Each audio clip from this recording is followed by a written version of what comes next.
malala ao amin'ny tompo ho aminareo hatrany ane ny fahasoavan'i Jesoa Kristy tompontsika. Amen. Ny lalan'ny fibebahana, ny lalan'ny fibebahana, zany no asongadiny nofinainantsika anio atao amin'ny bokin'ny Hebreo toko fahaenina ny andininy voalohany hatramin'ny andininy fahaenina. Ny lalan'ny fibebahana, isan'ny miavaka ny fanehoan-kevitry ny bokin'ny Hebreo raha ampitahaina amin'ireo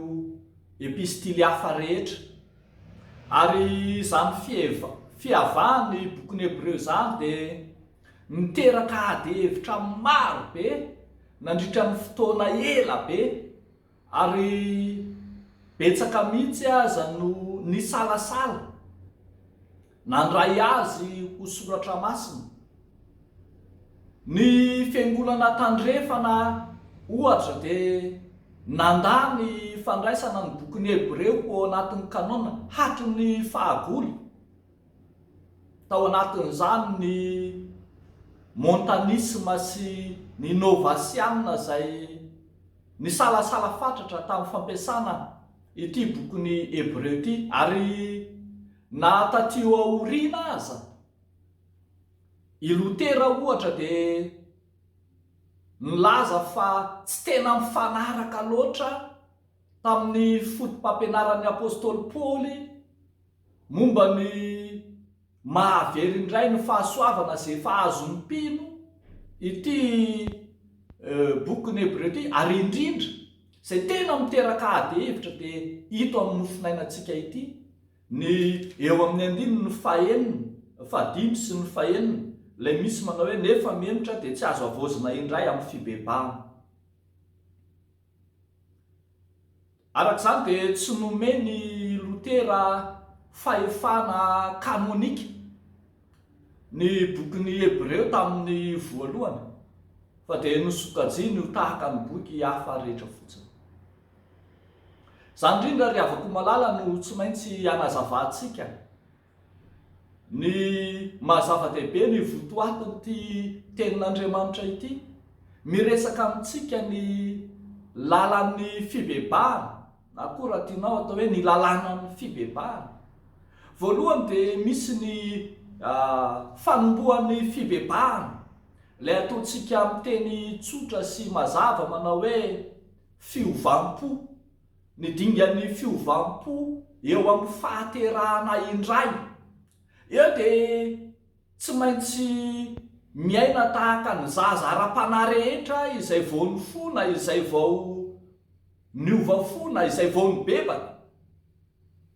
Ary efa hatramin'ny fiainan'ny fiangonana voalohany, fampianaran'i Jaona mpanao batisa zany, fampianaran'i Jesosy Kristy zany, fiainan'ny fiangonana voalohany zany ny amin'ny anaovana anomezana taridalana iainan'ireo vao nifo. Hitantsika eo amin'ny andininy voalohany sy ny faharoa, eo no ampianarana azy momba ny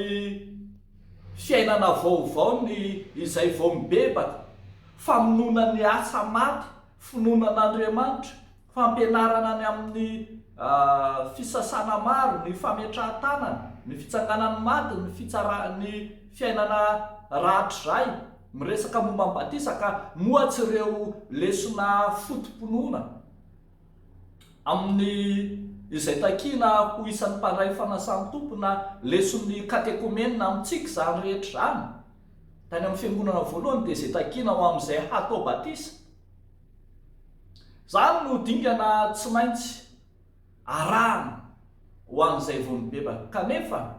raha izany ihany no resahana ho ny bokin'ny Hebreo dia mitoetra ho toy ny zaza vao, satria toa mbola ronono mpanahy ihany zany, ady hevitra njaza, ny ady hevitra fotom-pinoana mivavaka sabotsy sa mivavaka alahady, mbola tsy lehibe amin'ny finoana, tsy matotra ara-panahy, raha mbola ireo karazan-javatra zay ianarana ireo no edina hevitra sy ametrahana ny lafiny ady hevitra. fa izay tsy maintsy irosona ary resana ao anatin'ilay hoe lalan'ny fibebahana dia ny tapany faharoa izay manambara ny fitombona ara-panahy eo am-pino hiala amin'ilay fiainana mahazaza azy makany amin'ny fahamatora-panahy dia ny falekena maro fa io Jesoa io no Andriamanitra. Eto dia ambara manomboka amin'ny andinin'ny fahaefatra hatramin'ny andinin'ny fahaenina fa izay efa nanandrana ny fanomezana avy any an-danitra, izay efa nandray ny Fanahy Masina, izay efa nanandrana ny teny fitsaran'Andriamanitra, izay sy ny herin'ny fiainana, nefa miemotra na hoy ny dikateny sasany manao hoe midaraboka na menjery dia tsy azo avoazina ao amin'ny fibebahana izy. Ny hevitrany ry havako malala dia mitovy amin'ilay fampianaran'i Jesosy Kristy hoe izay miteny ratsy ny zanak'olona azo famelan'ny kelikany izy, fa izay miteny ratsy ny Fanahy Masina kosa dia tsy azo Fanahy Masina mihitsy izy satria hoarina tahaka ny fitenenan-dratsy ny anaran'Andriamanitra, fitenenan-dratsy ny Fanahy Masina zany ka tsy azahoana famelan-keloka. Eto dia mazava tsara fa tsy izay rehetra kristianina na mpivavaka efa mibebaka ka manota akory dia tsy afaka mibebaka intsony, tsy izany no ambara eto, fa misy sokajina ota izay tsy ahafahana mandray izany fibebahana izany, ary azavaina tsara mihitsy fa ny antony nanoratana ny bokin'ny Hebreo anie dia nosoratana ho an'olona manokana. Ity taratasiny Hebreo ity dia nalefa ho an'ireo jiosy kanefa niova fo kristianina, ireo jiosy izay niova fo kristianina kanefa ihany koa efa mihamangatsika, manomboka mihamangatsika ny hafanam-pony, manomboka miozongozona ny finoana, manomboka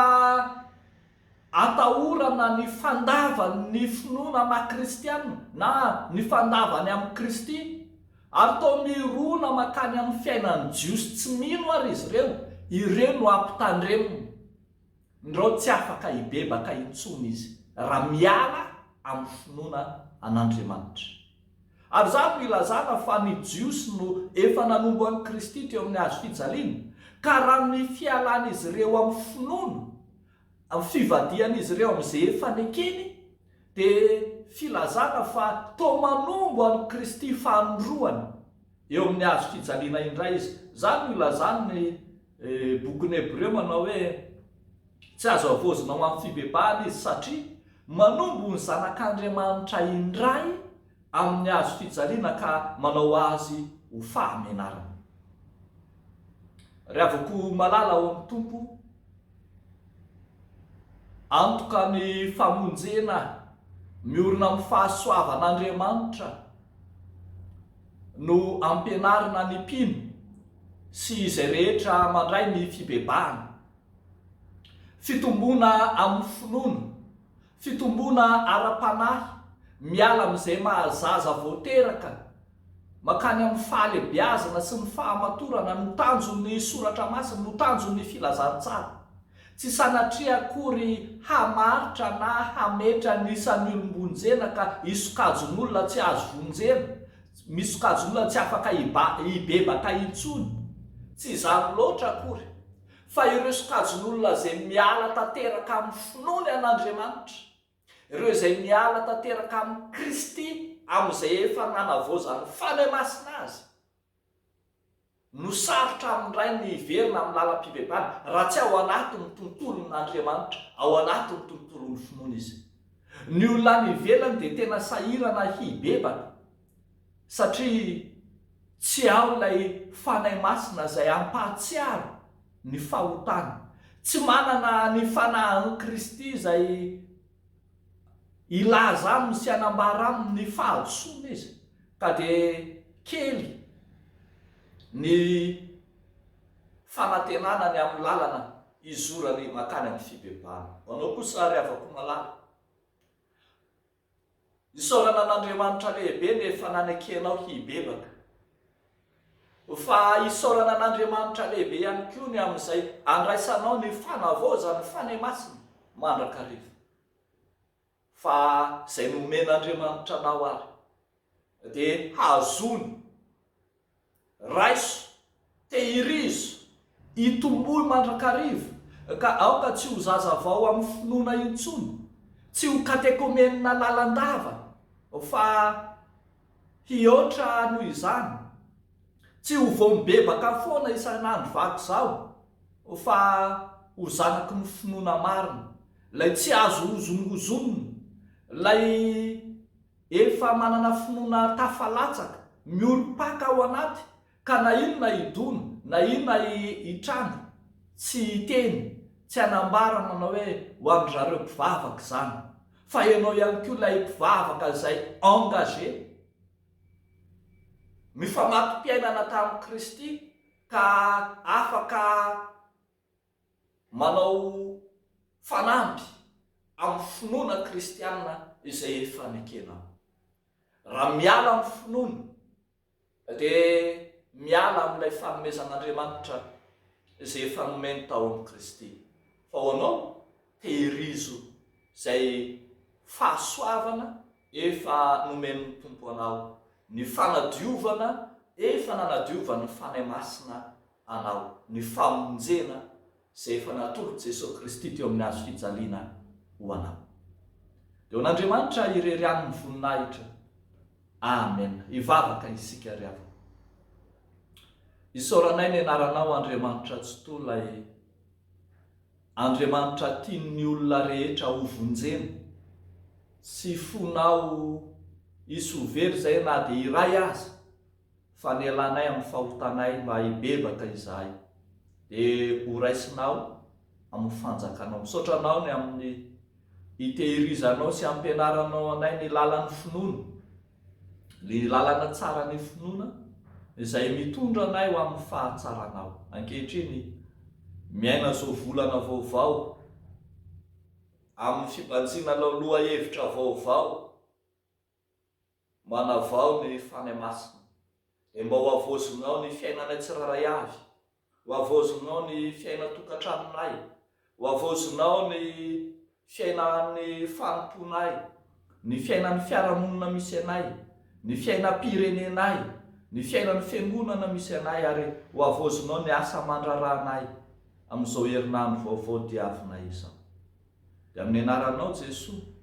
anaovanay sy angatanay izany vavaka izany. Amen.